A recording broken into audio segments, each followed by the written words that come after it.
Hey everyone, welcome back to the podcast, your cozy little place to practice real English through real conversations. I'm Anna. And I'm Jake, and today's topic is one that honestly every single person needs, no matter your English level. We're talking about how to apologize properly. Yes, apologizing. It sounds simple, right? Just say sorry. But actually, there's a real skill to apologizing well in any language, and especially in English, where there are so many different ways to say it. Exactly. There's a big difference between saying sorry quickly and rushing away and actually apologizing in a way that fixes the situation and makes the other person feel heard. Today, we're going to cover casual apologies, formal apologies, apologizing at work, apologizing to friends and family, and even how to accept an apology gracefully. And of course, real conversations, real role play, so you can hear exactly how these phrases sound in natural, everyday English. Stick around until the end for our full practice conversation, where we bring everything together in one natural dialogue. Let's get into it. So, Jake, let's start with the big question. Why does it matter how we apologize? Isn't sorry always just sorry? Honestly, no, not at all. The way we apologize can completely change how the other person feels afterward. A weak, rushed apology can actually make someone feel worse, like you're not taking it seriously. Right. And on the other hand, a thoughtful, well-said apology can actually strengthen a relationship because it shows the other person that you truly understand what went wrong. I think a lot of English learners know the word sorry, maybe I apologize, but they don't always know how to build a full, natural apology with the right structure and the right tone. Exactly. And that's exactly what we're fixing today. Let's start by breaking apologies into levels, like we always love to do. Okay, let's think about it like this. Level 1 is a small, quick apology for something minor. Level 2 is a more sincere, personal apology for something that actually hurt someone. And Level 3 is a formal, serious apology, maybe for work or a big mistake. I love that structure. Let's go through each level one at a time with tons of real examples and role play. Let's start with the small stuff, the tiny, everyday apologies we say constantly without even thinking much about it. Right. These are for minor situations. Bumping into someone, interrupting, being a few minutes late, small mistakes that don't really hurt anyone. The most basic one, of course, is just sorry. Sorry, excuse me. Oh, sorry, I didn't see you there. Very quick, very casual. We also say my bad in very casual, friendly situations. Oh, my bad, I took your seat by accident. Right. My bad is extremely casual, mostly used with friends, not really appropriate in professional situations. Let's do a quick role play. Imagine we bump into each other in a hallway. Oh, sorry about that. I wasn't looking where I was going. No worries at all, it happens. Nice and simple, right? Let's do another one. Imagine you're a few minutes late to meet a friend. Hey, sorry I'm late. Traffic was terrible. No problem. I just got here myself, actually. See how quick and light that is? For small daily situations, English speakers keep apologies short and casual. And honestly, that's completely appropriate. Let's practice a few more small apologies. Imagine you interrupt someone while they're talking. Oh, sorry. Please continue. I didn't mean to cut you off. Perfect. And imagine you accidentally send a text to the wrong person. Oops, sorry. That message wasn't meant for you. Ignore that. We've all been there. And imagine you forget to reply to an email for a few days. Sorry for the late reply. Things have been busy on my end. Perfect example. Very common in professional emails too, actually, even though it's a small apology. Let's also talk about excuse me, which is technically not exactly an apology, but it's used in a similar way, especially before you do something that might slightly inconvenience someone. Right. Excuse me is used before an action. Excuse me, could I get past? Excuse me, is this seat taken? While sorry is usually used after something has already happened. That's such a helpful distinction. Let's do one more quick role play mixing both. Imagine you're on a crowded train. Excuse me, is anyone sitting here? No, go ahead. Oh, sorry, I think I just stepped on your bag. It's okay, no damage done. Perfect little scene. Excuse me before the action, sorry after the small accident. Let's summarize level 1. For small, everyday situations, keep it short. Sorry, my bad with friends, and excuse me before minor inconveniences. Okay, now let's move to level 2. Apologies for situations where you actually hurt someone's feelings or made a real mistake that affected them. Right, these need more than just a quick sorry. They need structure, sincerity, and often an explanation or plan to fix things. Let's talk about the structure of a good, sincere apology. There are usually 4 parts. First, acknowledging what happened. Second, expressing genuine regret. Third, taking responsibility without excuses. And fourth, if possible, offering to make it right. That's such a clear structure. Let's break down each part with examples. First, acknowledging what happened. This means clearly naming the mistake, not being vague about it. Right. Instead of just saying sorry for everything, which is really vague, you say something specific. I'm sorry I forgot about your birthday. I'm sorry I raised my voice earlier. Being specific shows the other person that you actually understand what went wrong, not just a generic apology. Second part, expressing genuine regret. This is where you show real emotion, real understanding of how it affected them. I feel terrible about it. I know that must have really hurt you. Third part, taking responsibility without excuses. This is actually really important, and a lot of people get this wrong. A real apology doesn't include but. Oh, this is such a good point. Let's explain that clearly. If you say, I'm sorry I was late, but traffic was really bad, that but actually cancels out the apology a little. It shifts the blame away from you. Right. A stronger apology says, I'm sorry I was late. I should have left earlier, taking full responsibility, even if traffic was genuinely part of the reason. You can still explain the situation, but it's better to do that separately, after the apology is fully accepted, not attached directly with but. Fourth part, offering to make it right when possible. I'll make sure it doesn't happen again. Let me make it up to you. What can I do to fix this? Let's put the whole structure together in one full example. Imagine you forgot an important meeting with a friend. Okay, let's do this as a role play. I'll be upset and you apologize using the full structure. Sure, go ahead. Hey, I waited for almost an hour at the cafe yesterday. Where were you? I am so sorry I missed our meeting yesterday. I completely forgot to check my calendar, and I know that must have been really frustrating, especially after you took time out of your day. I should have set a reminder. That's completely on me. Can I make it up to you? I'd love to reschedule. My treat this time.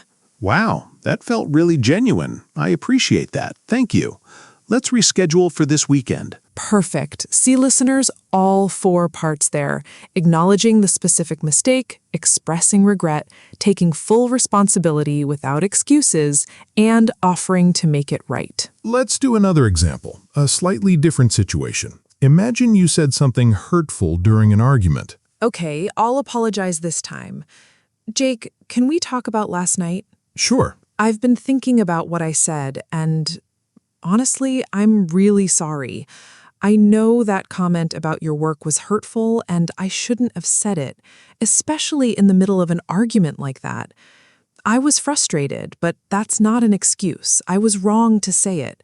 I really value what you do, and I want you to know that. Thank you for saying that.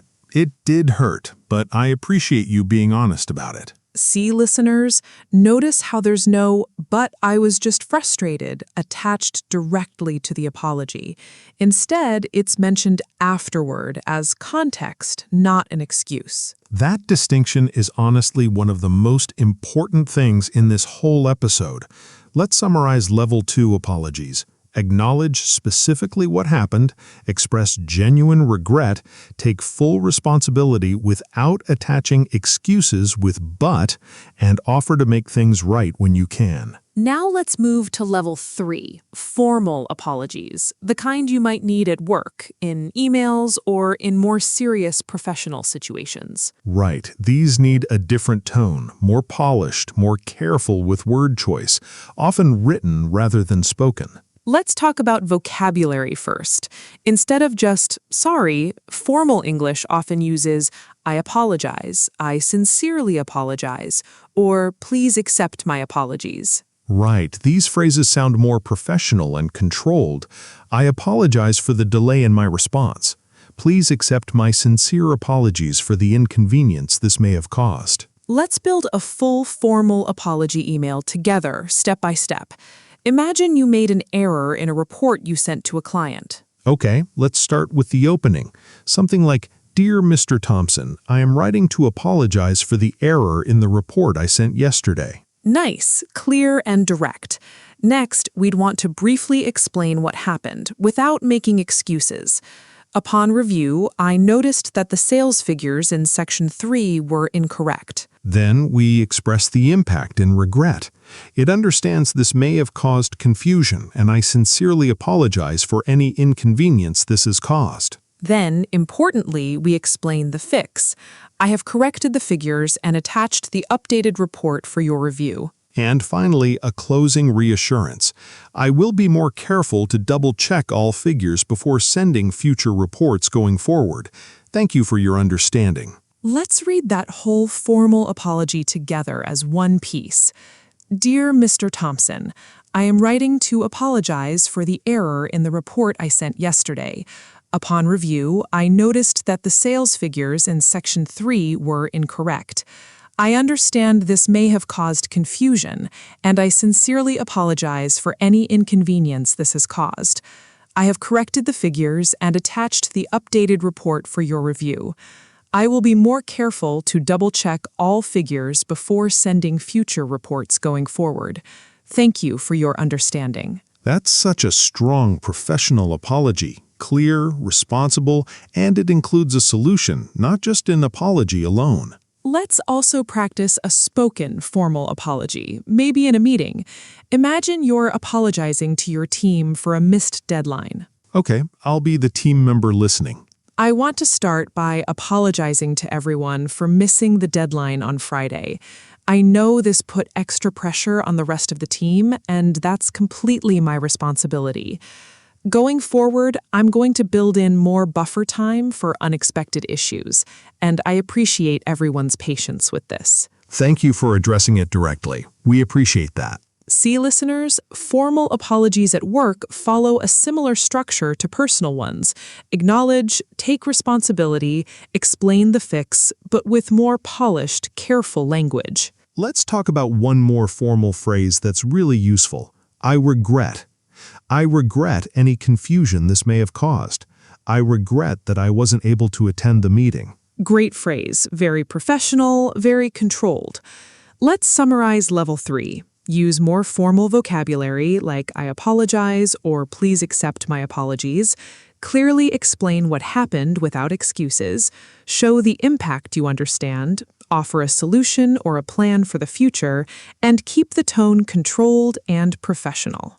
Now, let's talk about how apologies change slightly depending on who you're talking to. A parent, a partner, a coworker, a stranger. These all have slightly different tones.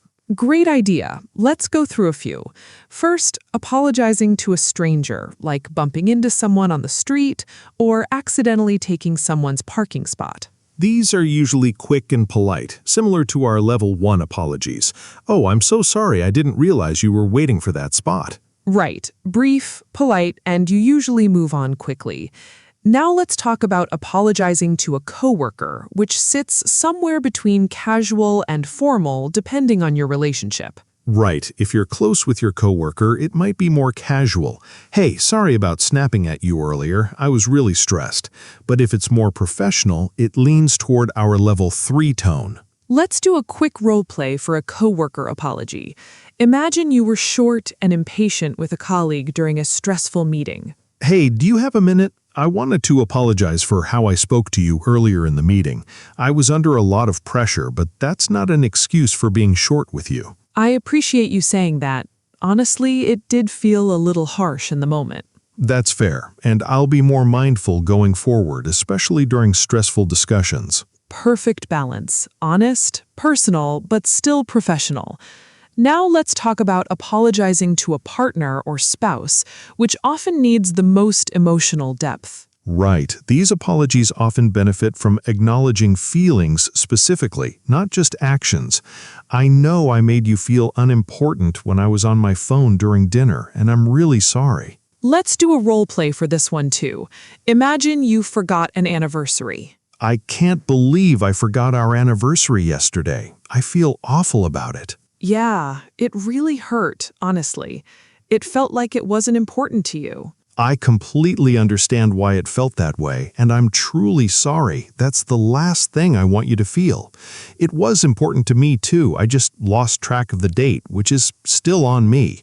Can we celebrate this weekend? I want to make it special. I'd like that. Thank you for understanding how I felt. Notice, listeners, how this apology directly addresses the emotional impact, not just the missed action itself. It felt like it wasn't important to you, and the response addressing that feeling specifically. That emotional acknowledgement is often the most important part of apologies in close relationships, even more than the practical fix. Let's also touch on apologizing to a parent or an older family member, which often includes a slightly more respectful, gentle tone. Right, something like, "Mom, I'm sorry I didn't call you back sooner. I know you were worried, and that wasn't fair to you." Simple, warm, and respectful, acknowledging their feelings directly, which is often what family apologies need most. Now let's flip things around. What happens when someone apologizes to you? How do you respond well? Great point. This is honestly just as important as giving a good apology. Let's start with simple, casual responses. It's okay. No worries. Don't worry about it. Right, these work well for small, minor apologies. But for more sincere apologies, a slightly deeper response often feels better for both people. Like what, Anna? Like, "Thank you for saying that. I appreciate it." Or, "I forgive you. Let's move forward." Or even, "That means a lot to me. Thank you for being honest." Let's practice this. I'll apologize sincerely, and you respond with a deeper acceptance. Okay, go ahead. I really am sorry about missing your call last week. I know it was an important time for you, and I should have been there. Thank you for acknowledging that. It really does mean a lot. I appreciate you saying it clearly instead of just brushing past it. Beautiful response. Notice how it validates the apology itself, not just accepting it quickly. Now let's talk about a tricky situation when you're not fully ready to accept an apology yet, and that's completely okay too. Right. Honesty here matters more than pretending everything's fine immediately. I appreciate you apologizing. I just need a little more time before I feel okay about it. That's such an important phrase to know because sometimes forcing yourself to say it's fine when it's not fine yet isn't healthy either. Let's do a role play for this situation. Imagine a bigger disagreement between friends. "I know I really hurt you last week, and I'm truly sorry. I understand if you're still upset." I appreciate you apologizing honestly. I'm just not fully there yet. I think I need a bit more time to process everything, but thank you for reaching out. Of course, take all the time you need. I just wanted you to know how sorry I am. That's such a mature, honest exchange, and it shows that accepting an apology doesn't always mean instant forgiveness, and that's okay. Let's also talk about formal acceptance, like in a formal email. "Thank you for letting me know. I appreciate the update." No problem at all. Thank you for addressing it. Great, professional, polite, moving forward smoothly. All right, time for our full practice conversation, bringing together everything we've learned today: casual apologies, sincere apologies, and accepting an apology gracefully, all in one natural dialogue. Let's set the scene. Two roommates after one of them broke something important and didn't mention it right away. Perfect. Here we go. Hey, can we talk for a second? Sure, what's up? So, I need to tell you something, and I'm really sorry. I broke your mug yesterday, the one your grandmother gave you. Oh no, seriously? Yeah, I was washing dishes and it slipped out of my hands. I should have told you right away instead of waiting until today, and I feel really bad about that too. I appreciate you telling me honestly, even though it's upsetting. That mug meant a lot to me. I know, and I completely understand why you're upset. I really am sorry. I know it's not something I can replace, but is there anything I can do? Give me a moment. I think I just need a little time with this one. It's not really about the mug itself. It's just a sentimental thing. Of course. Take all the time you need. I just wanted to be honest with you and not hide it. I appreciate that. Thank you. I know it was an accident. Excuse me, one more thing. Sorry to bring it up again, but I also want to be more careful with your things going forward, especially anything sentimental.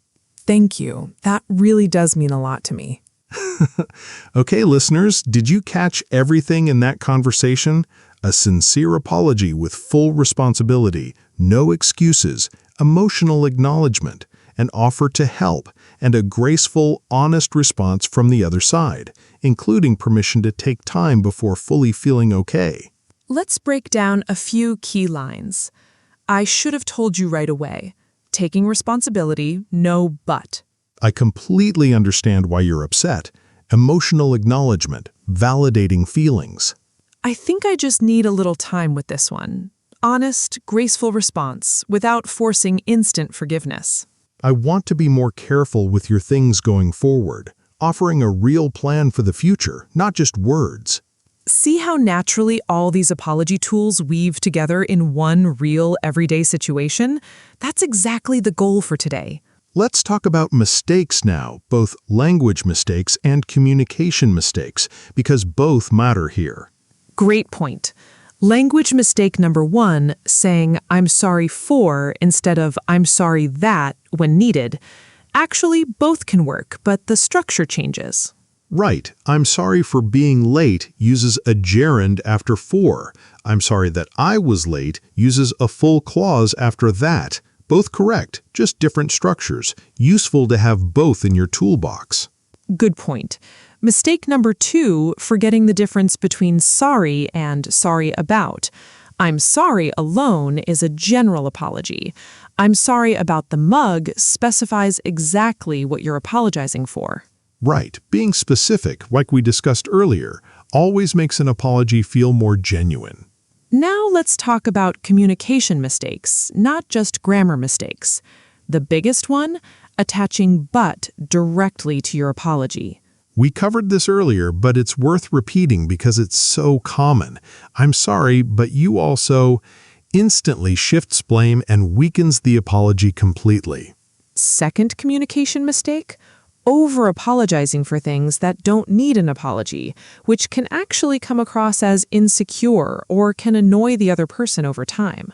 Right. Saying sorry for asking a simple question or sorry for existing in someone's space unnecessarily. A healthy balance matters here too. Third mistake, apologizing without any real change in future behavior. If you apologize for the same thing repeatedly without adjusting anything, the apology starts to lose its meaning over time. Such an important point. Actions really do matter more than words in the long run, even though the words matter too, especially at first. Fourth mistake, making the apology about yourself instead of the other person. Saying, I feel so terrible, I'm such a bad person, can actually shift the focus away from the person who was hurt, making them comfort you instead. Great point. A good apology keeps the focus on the other person's experience, not turning it into your own emotional moment that they now have to manage. Let's go through a quick reference list of useful phrases organized by situation, since this can be really handy for listeners to remember. Great idea. For small, casual mistakes, sorry about that, my bad, oops, sorry. For interrupting someone, sorry to interrupt, but sorry, go ahead. Sorry, you were saying? For being late, I'm sorry I'm late, sorry to keep you waiting. I apologize for the delay. For a bigger personal mistake, I'm really sorry for, I feel terrible about, I know I really hurt you and I'm sorry. For formal or professional situations, I apologize for, please accept my apologies for, I sincerely regret. For explaining without making excuses, that's on me. I take full responsibility. There's no excuse for that. For offering to fix things, let me make it up to you. What can I do to fix this? I'll make sure this doesn't happen again. And for accepting an apology, it's okay. Thank you for saying that. I appreciate you being honest. I forgive you. I just need a little time. That's such a useful toolkit, listeners. Save this list, or better yet, come back and re-listen to this section a few times until these phrases start feeling automatic. Let's do a fun role-play marathon. 5 really quick scenes, different situations, so you can hear these tools used again and again in different contexts. I love this idea. Let's go fast. Scene 1, forgetting to text back. Hey, sorry I didn't reply sooner. Work got really hectic. No worries at all. I figured you were busy. Scene 2, accidentally taking the wrong order at a restaurant. Oh, I'm so sorry. I think I grabbed your order by mistake. No harm done. Easy mistake to make. They look really similar. Scene 3, missing a friend's important life update because you weren't paying attention. I'm really sorry. I completely missed that you got the job. That's amazing news. Congratulations. And I'm sorry I wasn't more present when you told me. Thank you. I appreciate you circling back to say that. Scene 4, a manager apologizing to a team for unclear instructions. I want to apologize for the confusion around this project.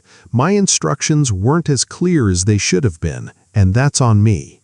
Thanks for clarifying. That really helps moving forward. Scene 5, a neighbor apologizing for noise late at night. Hi, I'm so sorry about the noise last night. We had some friends over and lost track of time. No worries, I appreciate you saying something. It wasn't a huge issue. Perfect marathon. 5 completely different everyday situations, and every single apology tool we've discussed today showed up naturally across them all. Let's do a quick error correction round, but this time we're not just fixing grammar, we're fixing weak apologies into strong ones. Great idea. Let's go. Weak apology 1. Sorry if you were offended by what I said. This one shifts responsibility. It questions whether they were even offended instead of owning the mistake. A stronger version would be, I'm sorry, what I said was hurtful and I shouldn't have said it. Perfect fix. Weak apology 2. I'm sorry, but I was really tired and stressed. Classic but problem, attaching an excuse directly. A stronger version would be, I'm sorry, I should have been more patient even though I was tired. That's not an excuse. Great fix. Weak apology 3. Sorry, I feel so terrible. Please don't be mad at me. This one focuses too much on the apologizer's own feelings, not the other person's experience. A stronger version would be, I'm really sorry for what happened. I understand if you're upset, and I want to make things right. Excellent fix. Weak apology 4, a formal one this time. Sorry for any issues. Too vague, doesn't specify what happened. A stronger version would be, I apologize for the delay in processing your order and for any inconvenience this has caused. Perfect. Weak apology 5, I already said sorry, what more do you want? This one's actually not really an apology at all anymore. It's defensive and dismissive. A stronger, more constructive response would be, I understand my apology might not feel like enough yet. What can I do to help make this right? Wow, such a great transformation. Great job catching all of these, Jake. And great job to listeners who caught them too. Let's talk a little bit about cultural context, because this can really help learners understand tone in English-speaking environments. Great point. In many English-speaking cultures, especially in casual daily life, sorry is said very frequently, even for extremely small things, sometimes even things that aren't really your fault. Right, like saying sorry when someone else bumps into you, which can seem strange at first, but it's really common, especially in places like the UK or Canada. Exactly. It's often more about maintaining social smoothness than genuine fault. Don't be surprised if you hear sorry constantly in daily small talk. On the other hand, in professional or serious situations, English speakers often expect a much more structured, responsibility-focused apology, exactly like we practiced in level 2 and 3. Right. The casual frequency of sorry in daily talk doesn't mean apologies are taken lightly when something truly serious happens. The depth and structure really do matter in those moments. Great context for listeners to keep in mind as they practice using these phrases in real life in different English-speaking environments. Let's answer a couple of common questions before we wrap up. Anna, what's something learners often ask about apologizing? A big one is it okay to apologize by text message or should it always be in person? Great question. For small things, text is completely fine. For deeper, more emotional apologies, in-person or at least a phone call is usually much stronger and more meaningful since it shows more effort and genuine care. Good distinction. Another common question, what if I don't think I did anything wrong, but the other person is upset? Should I still apologize? This is a nuanced one. You don't have to apologize for something you don't believe was wrong, but you can still acknowledge their feelings without fully taking blame. Something like, "I'm sorry you feel that way. I didn't mean for it to come across like that. Can we talk about it?" That's such a helpful phrase for those trickier situations. One more question. Is my apologies the same as I apologize? Very similar. My apologies is slightly more formal and a bit old-fashioned sounding in casual speech, often used in writing or professional emails, while I apologize works well in both spoken and written English. Great clarifications. I think that covers a lot of really useful ground today. Before we recap, let's do one final story, weaving together everything we've discussed today. I'm ready. Go for it. Okay, last month I had a pretty big disagreement with my sister. We didn't talk for almost a week, which honestly felt awful. I kept thinking about what I wanted to say, and I realized my first instinct was to explain myself, to defend what I said. But instead, I decided to just call her and apologize properly. That takes real self-awareness, honestly. I told her, "I'm really sorry for what I said during our argument. I know it hurt you, and I shouldn't have said it, especially in that tone. I understand if you're still upset, and I just wanted you to know how sorry I am. I didn't attach any but. I didn't explain my side first. I just apologized clearly." How did she respond? She was quiet for a moment, and then she said, "Thank you for saying that. It really does mean a lot." She said she needed a little more time before things felt completely normal again, but she appreciated the honesty. That's such a beautiful, real example, and honestly, such a mature way to handle a difficult moment. We talked again a few days later, and things felt so much better. I really think apologizing properly, without excuses, made all the difference in how quickly we were able to reconnect. That's exactly the power of everything we've talked about today, listeners.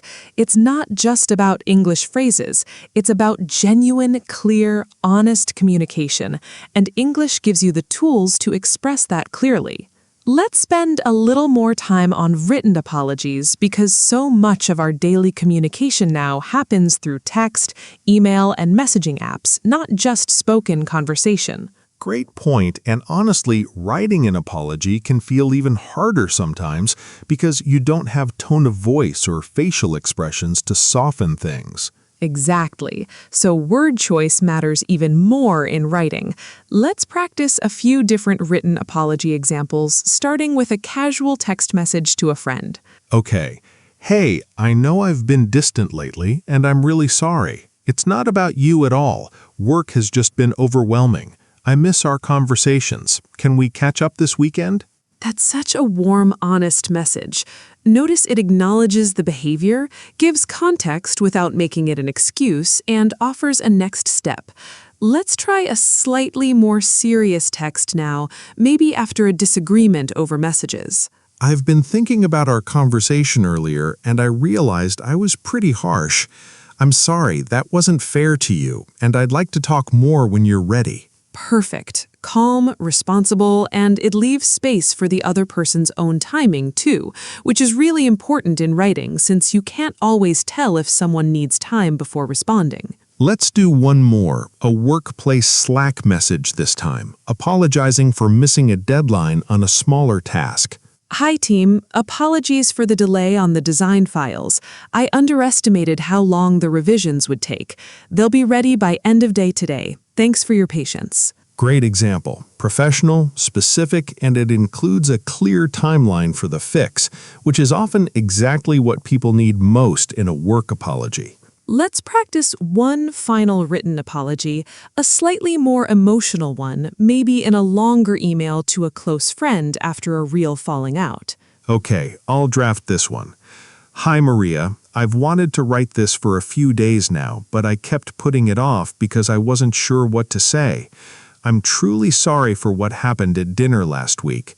I said some things out of frustration that I didn't mean, and I know they hurt you. You didn't deserve that, and I take full responsibility for it.